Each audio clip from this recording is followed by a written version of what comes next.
Alright, let's dive into this story because it's got layers: family, duty, education, and a whole lot of real-life decisions that most of us can actually relate to, even if we're not royalty. So, Princess Ingrid Alexandra, the future Queen of Norway, is making headlines again. But this time it's not just about royal glamour. It's about a young woman navigating a major life pivot, and honestly, it's way more interesting than your typical royal update. Here's the deal. Ingrid Alexandra, who's 22, was studying in Sydney, a 3-year course in social sciences, living on campus, the whole deal. But then, her mom, Crown Princess Mette-Marit, faced a serious health crisis. We're talking pulmonary fibrosis, which led to a lung transplant. Suddenly, Ingrid drops everything and moves back to Norway. And here's where it gets really human. Her dad, Crown Prince Haakon, straight up says she wants to be with her mom. No royal protocol, just a daughter supporting her family.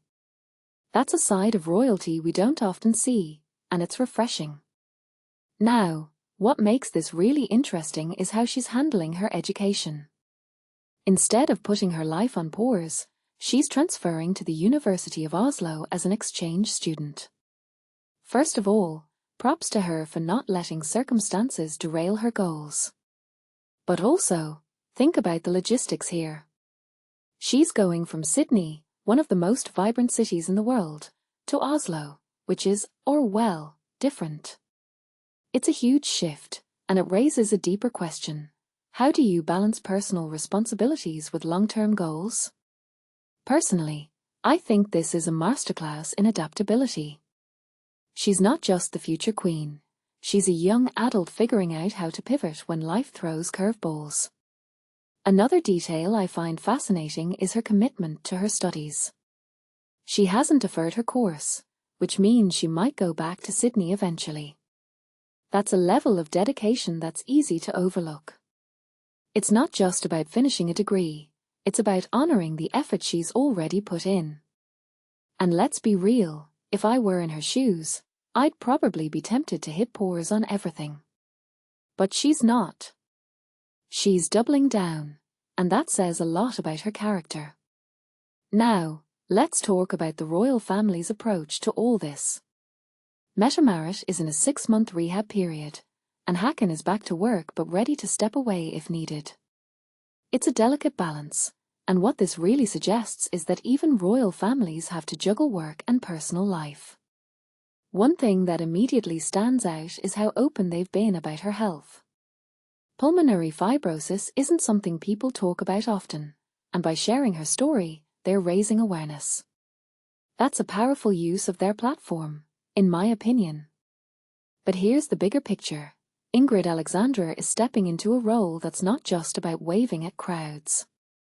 She's already attending royal engagements, like those World Cup matches with her brother.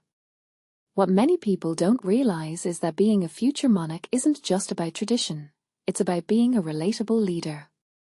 And by making decisions like this, prioritizing family while still pursuing her education, she's setting a tone for her reign. It's modern, it's human, and it's relatable. If you take a step back and think about it, this story isn't just about a princess. It's about the choices we all face when life gets complicated. Do we prioritize family? Do we keep pushing toward our goals? Or do we find a way to do both? Ingrid Alexandra is doing the latter, and it's a reminder that sometimes the most important decisions aren't the ones that make headlines, they're the ones that shape who we are. So, here's my closing thought.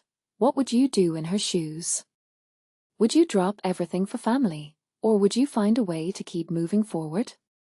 There's no right answer, but watching how she navigates this makes me think about my own priorities. And honestly, that's what makes this story so compelling. It's not just royal news, it's a reflection of the choices we all face. What do you think? Let me know in the comments below.